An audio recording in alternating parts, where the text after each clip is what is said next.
Une époque différente, un autre ennemi. Et je vous laisse la vidéo pour que vous suiviez un peu l'histoire quand même. De plusieurs unités d'élite furent envoyées pour faire face à plus de 500 ennemis.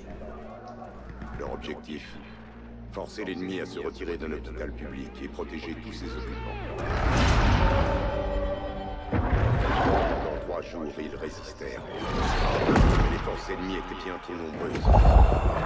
Des 60, il n'en resta que 15.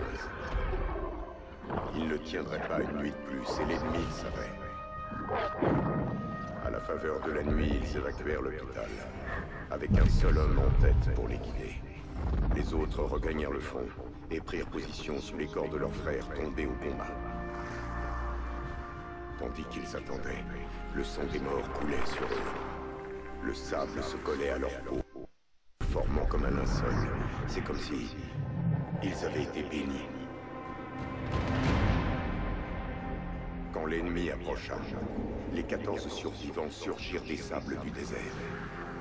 Ils étaient tels des chasseurs invisibles, si furtifs que leurs ennemis ne pouvaient pas se défendre. Quand les hommes furent à court de munitions, ils utilisèrent leurs lames, et quand leurs lames furent émoussées, ils utilisèrent leurs mains. Quand le sable et la poussière retombèrent, un seul ennemi avait survécu. On le trouva dans le désert, errant sans but, traumatisé. Il mit en garde les autres contre cette force insaisissable et invincible qu'il ne pouvait qualifier que de surnaturelle. Il les appela Ghost.